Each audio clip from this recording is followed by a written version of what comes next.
Hola. Hola, buenas tardes. ¿Qué tal? ¿Cómo le va, Buenas doctora tardes. Verónica? ¿Cómo estás? ¿Cómo andás? ¿Todo bien? ¿Todo bien? Acá se van a esclarecer muchas cosas de las liquidaciones de trabajo. El doctor Facundo Giampaoli nos va a ayudar en eso. Bueno, primero, lo de siempre, le quiero agradecer a Facundo. Muchas gracias por brindar esta charla, Facundo.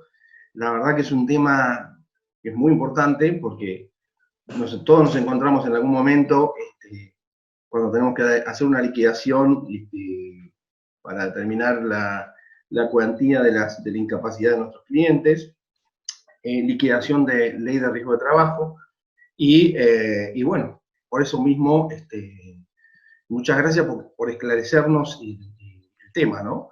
Así que bueno, Facundo Giampaoli es abogado litigante, especialista en derecho laboral, es uno de los socios del estudio BODEP.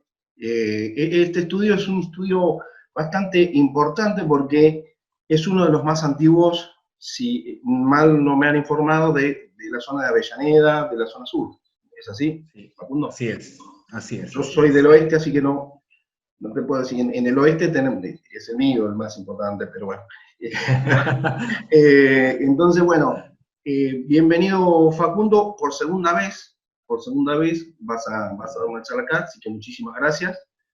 Gracias a los colegas, a los amigos que están por ahí, después los vamos a saludar, pero estamos medio atrasados, así que ya saludé a mi amiga Verónica acá, que es vecina mía también, colega, y estaba muy preocupado por este tema de las liquidaciones, mi colega.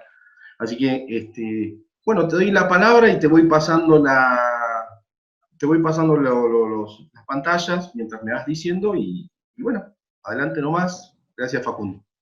Bueno, perfecto. No, al contrario, en principio desde ya agradecer a la Centeno, obviamente a vos, Andrés, a la doctora Villar, al doctor Ventureira, al doctor Souto y a mi socia, la doctora de Arce, que son quienes, bueno, vos en tu carácter de fundador y quienes administran este foro.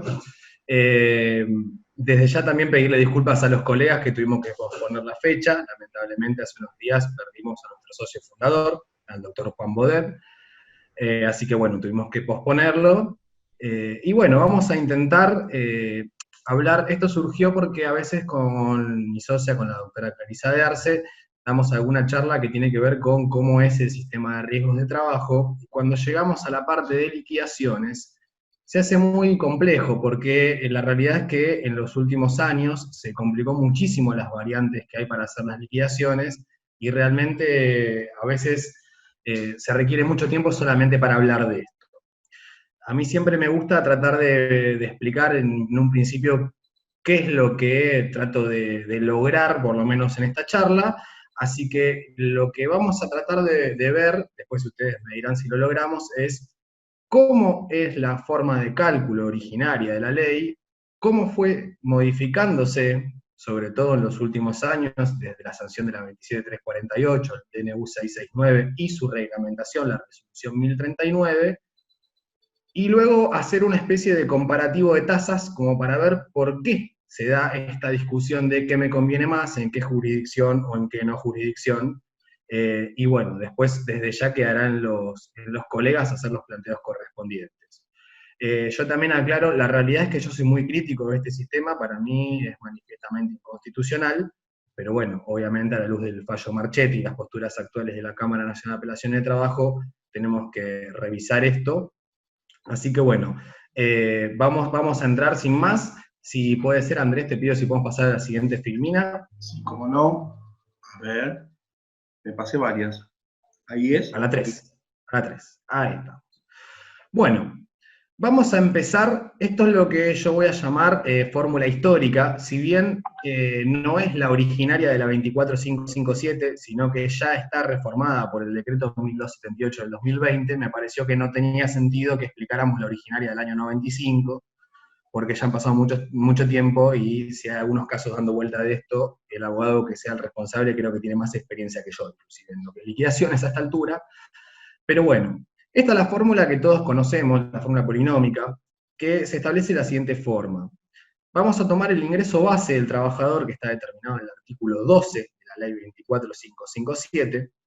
Esto lo vamos a multiplicar por 53, lo vamos a multiplicar por el porcentaje de incapacidad y por el coeficiente de edad, que va a surgir de dividir 65 por la edad que tenía el trabajador a la primera manifestación invalidante. Esto me va a dar, obviamente, un resultado económico, y esta es la fórmula histórica.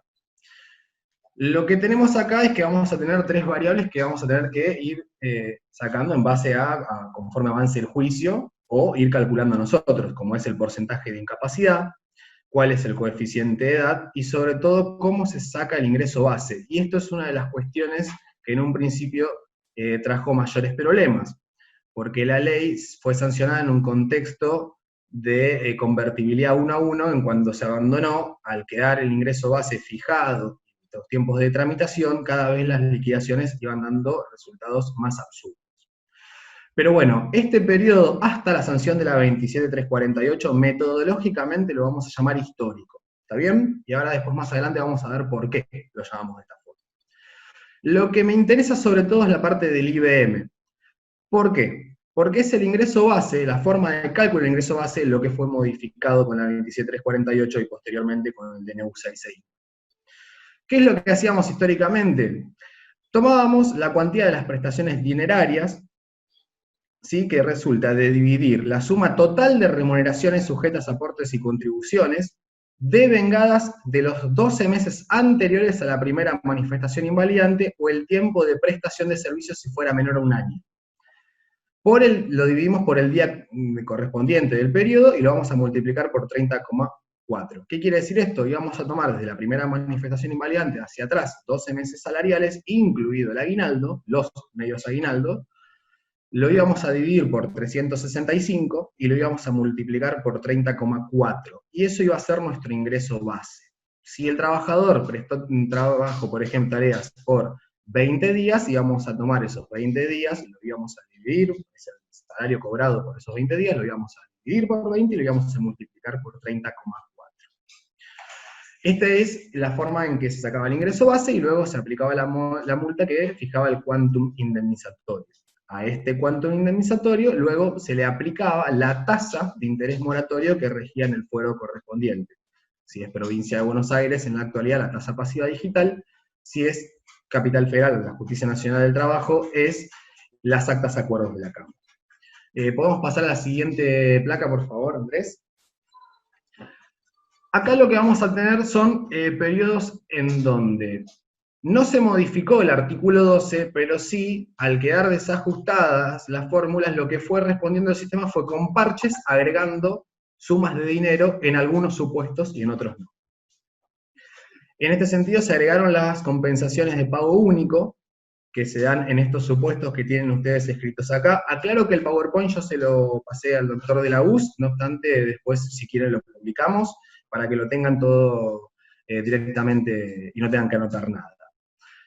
Los montos que tenemos, que en estos diferentes supuestos se suman a la fórmula, ya están actualizados en este caso por los pisos mínimos vigentes en la actualidad, conforme a la resolución 24 del 2020 de la Superintendencia, que rige hasta el 31 de agosto. ¿Podemos pasar por favor a la siguiente placa? Perfecto. Luego lo que tenemos es que con la sanción de la 26.773 en octubre del 2012, lo que se agregó, me interesa, más allá de que hubo muchas modificaciones, en el artículo 3 es una partida adicional de pago único del 20% para los accidentes y enfermedades, siempre y cuando estas no sean in itinere. Esta prestación también se actualiza en un piso mínimo, y ya el monto que está fijado ahí es el piso mínimo vigente en la actualidad, desde ya que cuando yo quiero hacer este cálculo voy a tener que ver cuál era la resolución que fijaba en los pisos mínimos para el periodo del hecho, o la primera manifestación invalidante. Pero como ustedes pueden ver, durante este periodo, desde el 95 hasta el 2012 que salió esta ley, lo que fue haciéndose fue agregándose algunos adicionales que podían corresponder o no, pero nunca se solucionó, ni se pretendió solucionar, el problema de qué sucedía con el IBM, que estaba tomando una fórmula o un cálculo de ingreso muy desvalorizado, y tengamos en cuenta que vivimos periodos inflacionarios muy grandes. Vamos a pasar, por favor, Andrés, a la próxima, si podemos. Pues bien, ahora vamos a pasar precisamente a la ley 27348, complementaria de riesgos de trabajo. Esta ley se sancionó el 24 de febrero del 2017. Y acá por primera vez se modifica el artículo 12 de la 24557. Si yo veo esta normativa, yo distingo que la ley lo que pretendió fue separar claramente tres lapsus temporarios. En el primer inciso del artículo 11, que modifica el artículo 12 de la 24557, lo que se pretende es actualizar los ingresos, los meses que vamos a tomar para calcular el ingreso base por RIPTE. ¿Para qué es esto? Para que no haya un desfasaje muy grande entre el primer salario que tomamos, o sea, el más antiguo, el de 12 meses hacia atrás, con el de la primera manifestación invalidante y poder tener un promedio actualizado. En un segundo tramo, lo que se hace es realizar una actualización ya directamente del IBM, antes de realizar la fórmula, y se fijaba en este parámetro desde la primera manifestación invalidante y hasta el movimiento de la liquidación, la tasa de interés a 30 días del Banco de la Nación Argentina. Entonces teníamos un primer periodo que era una actualización hasta la primera manifestación invalidante, un segundo periodo que era de la manifestación invalidante hasta la fecha de la liquidación, y en un tercer lapsus de temporario es qué sucedía en el caso de que aún liquidada la prestación, la ART incurriera, o el empleado asegurado incurriera en mora.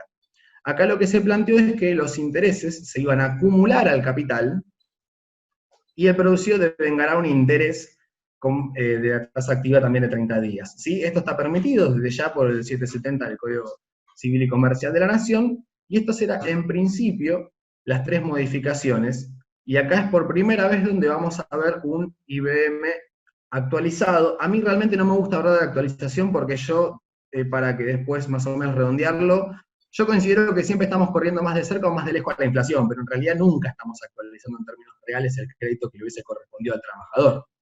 Para mí esto se utiliza en términos como actualización o como indexación, pero son irreales en la práctica. ¿Qué es lo que sucedió? Con posterioridad a esta ley, si pasamos a la próxima placa, Andrés, en el 2019, en septiembre de 2019, se dictó el decreto de necesidad de urgencia 669 del 2019, que vino a modificar el artículo 11 de la ley 27348, o sea, viene a modificar lo que era el cálculo de la forma de actualización del RIPTE. Y lo modifica de una forma que tampoco es tan inocente, aunque a mí me parece que cuando dictaron esta norma se equivocaron en los términos utilizados y se podía entender en algún punto, o se puede entender en algún punto, que en algunos supuestos es favorable para el trabajador. ¿Qué es lo que se modificó? Pues bien, en la primera forma, la parte del RIPTeado, que ahora lo vamos a ver en números, no se asusten, estamos viendo primero los textos, pero ahora lo vamos a ver en números. La primera forma del RIPTeado es idéntica. Lo que modifica es que el segundo tramo, desde la primera manifestación invalidante hasta el momento de la liquidación, ya no se va a actualizar más por la tasa activa del Banco Nación, sino por la variación del índice RIPTE. Y la tercera parte, se mantiene la capitalización de intereses, pero acá se establece que va a ser en forma semestral, cuando la ley originaria no planteaba en qué forma se iba a hacer.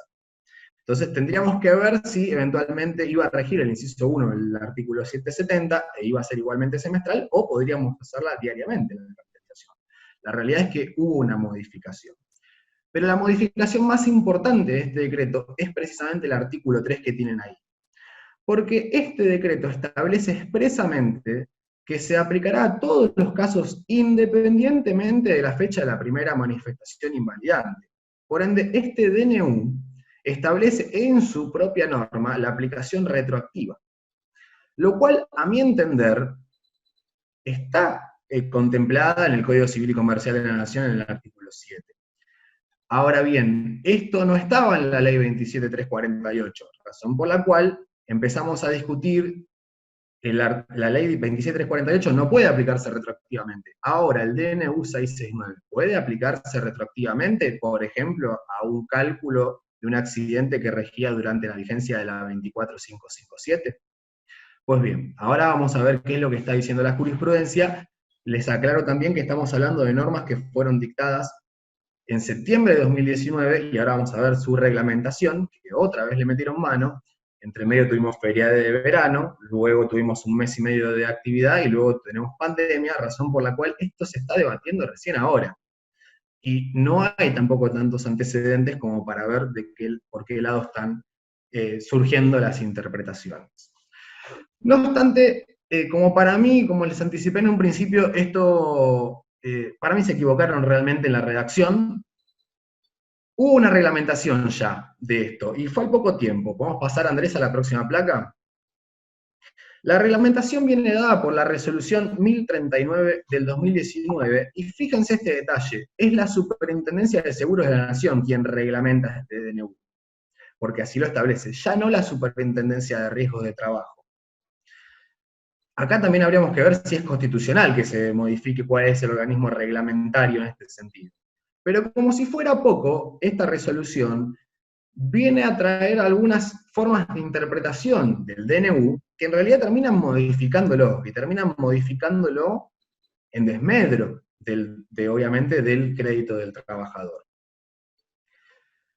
Lo que establece principalmente es que ya el segundo tramo, o sea, de la primera manifestación invalidante hasta la fecha de liquidación, ya no va a ser por el promedio del índice RIPTE, sino que se van a sumar las variaciones diarias.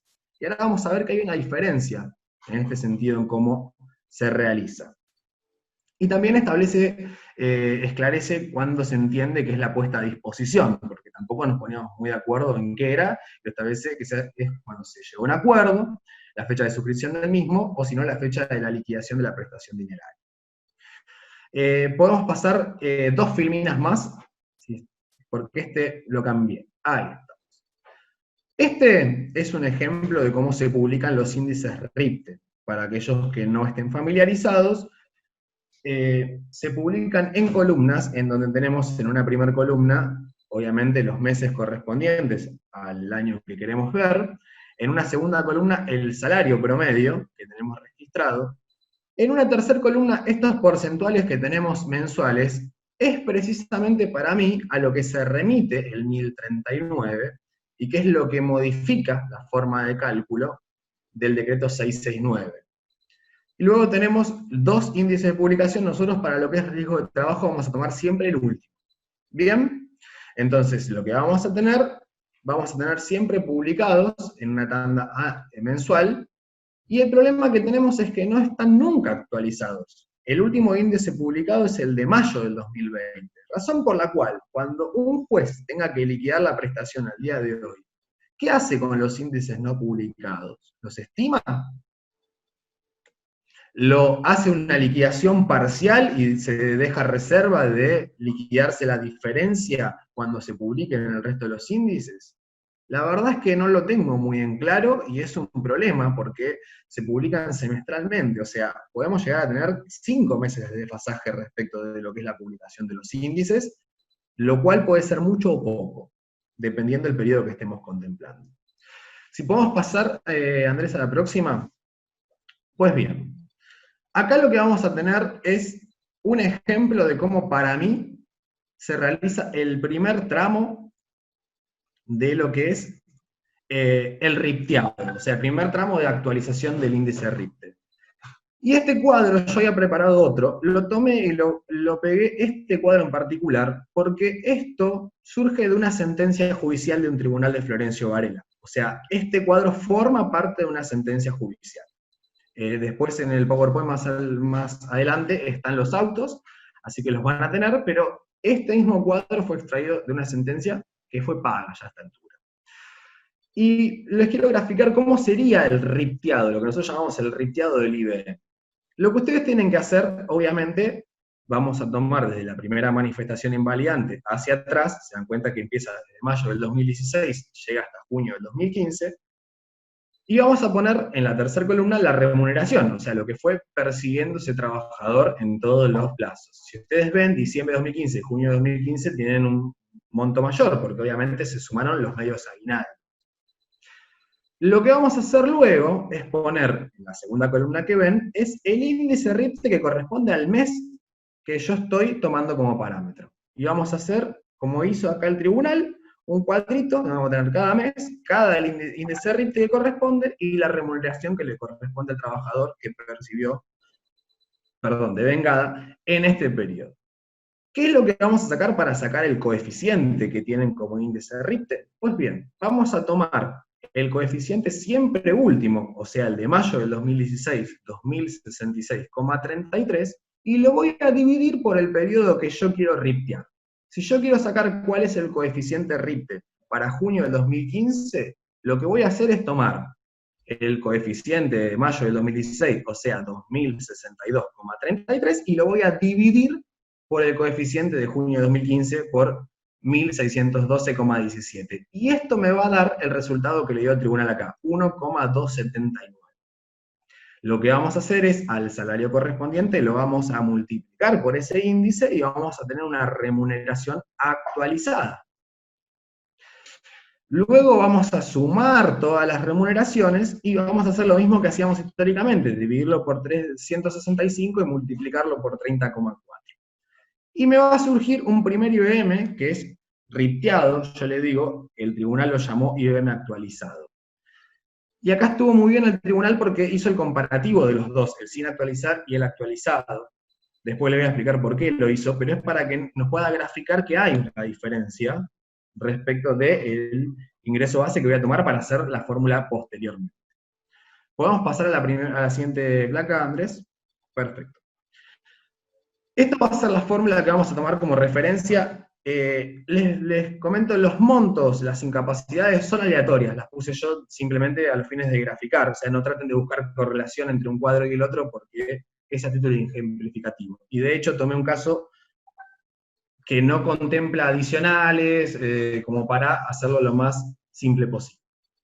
Entonces, acá vamos a tener el IBM, dependerá qué fórmula tomamos, si vamos a tomar la fórmula histórica, o sea, hasta antes de la sanción de la 27348, sin RIPTear. Si vamos a tomar la 27348 para adelante, vamos a RIPTear primero el IBM, como les mostré en el gráfico anterior, vamos a colocar el IBM, vamos a multiplicar por 53, lo vamos a multiplicar por la incapacidad, que en este caso yo la fijé en un 10%, la vamos a multiplicar por el coeficiente de edad y nos va a dar el quantum indemnizatorio. Este número que tenemos acá, vamos a tener que corroborar que sea superior al piso mínimo que regía al momento del hecho.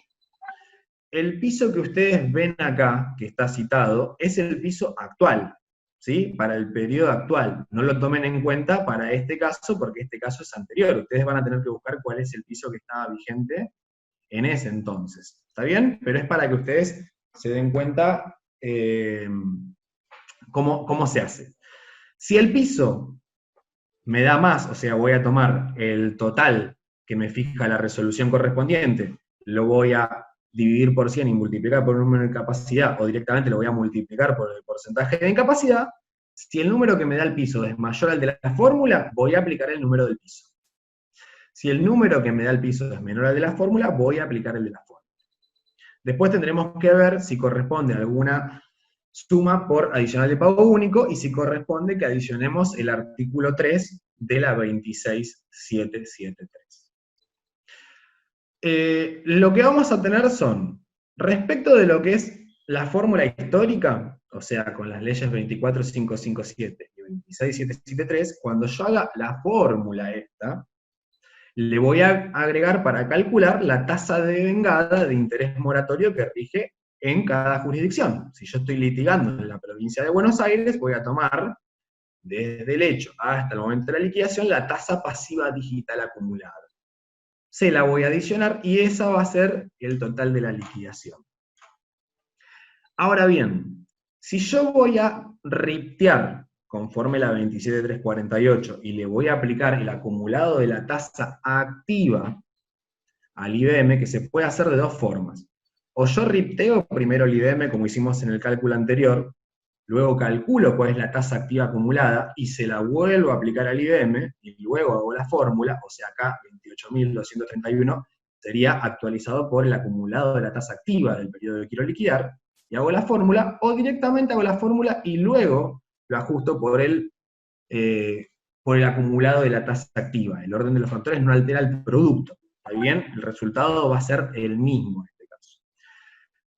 Pero ahora vamos a ver por qué cambia, digamos, y por qué el comparativo. ¿Podemos pasar a la próxima placa, Andrés? Bueno. Acá lo que tuvimos, lo que traté de hacer es un comparativo de tasas. ¿Para qué? Para ver precisamente de qué es lo que estamos hablando y qué es lo que estamos discutiendo. Yo tomé también un periodo aleatorio, ¿sí? Siempre tomé el mismo periodo, aunque calculé diferentes tasas, que es de enero del 2016 a enero del 2020. En el periodo transcurrido, estos datos los saqué de la página de la Suprema Corte y de la página del Colegio Público de Abogados. Si yo tomara en cuenta la tasa pasiva digital, en ese periodo el interés acumulado sería del 116,3%. Fíjense lo que sería si tomáramos la tasa pasiva común, ¿sí? No la digital. Estaríamos hablando de menos de la mitad del acumulado. Ahora bien, si yo para ese mismo periodo tomara las actas de acuerdo de la Cámara Nacional de Apelaciones del Trabajo, me daría una actualización del 201%. Y esto es el principal problema que nosotros siempre tuvimos, que es que el punto de incapacidad en la provincia de Buenos Aires sale menos que en la capital federal. Y es para mí lo que motivó precisamente toda esta insistencia en el sistema de riesgos para poder sacar competencia de la capital federal y llevarla a la provincia de Buenos Aires. Esto se va a ver todavía más complicado cuando pasemos, Andrés, si puede ser a la siguiente placa, porque acá vamos a entrar a calcular otras cosas.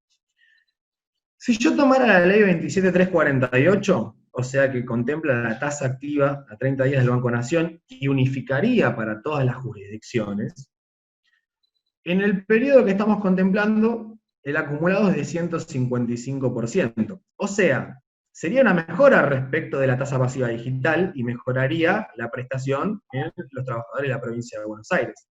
Ahora, representaría una merma respecto de las actas de acuerdo en la Justicia Nacional del Trabajo. Por un lado estamos mejorando la prestación, por el otro lado la estamos reduciendo. ¿Cómo entiendo yo que es el cálculo que propone el decreto de necesidad de urgencia 669 del 2019? Es tomar el índice último, como el periodo que estábamos tomando de muestreo acá, es enero del 2016 a enero del 2020, es tomar el RIPTE de enero del 2020, que es 6.066,07, y dividirlo por el RIPTE de enero del 2016, que es 1.808,60. Eso me da un coeficiente de 3,35, que es un aumento del 235%. Miren como acá sí hay un aumento real respecto de la prestación. Y por eso yo digo que acá se equivocaron. Porque si uno lee los considerandos del 669, los considerandos son economicistas, hablan precisamente de salvaguardar el sistema por la elevación de las tasas de referencia, como si las tasas se hubiesen elevado por sí solas. Recuerden que en el 2019 tuvimos un nivel de tasas que las actas de acuerdo han llegado en algunos periodos a superar el 100%. Pero si nosotros tomáramos, por ejemplo, cómo es la resolución 1039, ya acá no haríamos una división entre el último coeficiente y el del periodo que quiera liquidar, sino que lo que haríamos sería ir sumando los coeficientes que surgían en porcentaje. ¿Recuerdan cuando mostramos la tabla del RIPTE en el segundo, que eran mes a mes, aparecían un 2,3, 1,2, vamos a ir sumando esas variaciones mensuales en todo el periodo, y eso es lo que me va a dar la tasa de actualización. Y fíjense cómo la aplicación en este periodo, de ya, dependiendo del periodo que estemos hablando, puede variar, como la resolución 1039, que viene a reglamentar el decreto 669, más que reglamentarlo, lo está modificando. Y lo está modificando hasta el punto que me está reduciendo drásticamente la tasa de actualización que tenemos acá. Esto, digamos, lo que son las tasas que yo les quería mostrar es para que ustedes más o menos adviertan cuál es la discusión que tenemos respecto de aplicación o no aplicación. Porque la discusión que se dio muchas veces es, nadie está planteando la aplicación retroactiva de la 27348 porque así no lo dispone la ley y sabemos que probablemente si algún tribunal la otorga, terminaremos en Suprema Corte o en la Corte Suprema con una sentencia adversa. Ahora, el problema es que el decreto 669 sí planteaba la aplicación retroactiva. Y entonces, si yo aplicaba el decreto 669 a los siniestros que regían con la ley 24557 o 26773, sobre todo que tramiten en la provincia de Buenos Aires, la mejora era sustancial en la prestación. La realidad es que esto es realmente muy novedoso. Ahora vamos a ver algunos fallos que han salido respecto de esto, y yo no sé realmente qué es lo que se va a aplicar, pero en su gran mayoría se están inclinando por la inconstitucionalidad del decreto 669. ¿Y por qué yo pongo estas tres opciones de la ley 27348, el decreto y la resolución? Porque tenemos diferentes opciones. Nosotros podemos peticionar la inconstitucionalidad del decreto 669 y con ello su resolución reglamentaria que se aplique la 27348 original. Podríamos pedir la aplicación del decreto 669, pero la inconstitucionalidad de la reglamentación 1039, o podemos obtener la aplicación del decreto 669 con su reglamentación.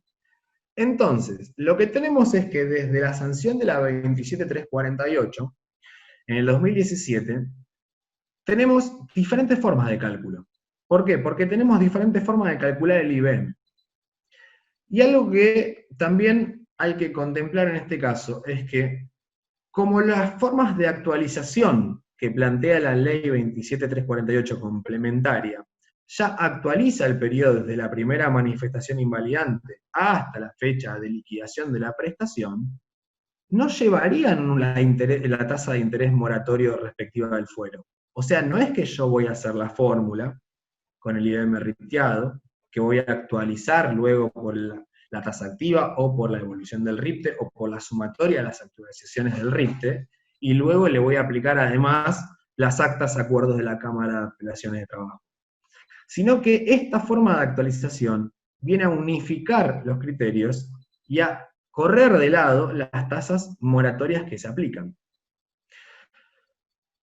Entonces, tenemos que analizar caso por caso, a ver cuál es la prestación que mejor rendimiento nos da, e ir viendo qué es lo que nos conviene más.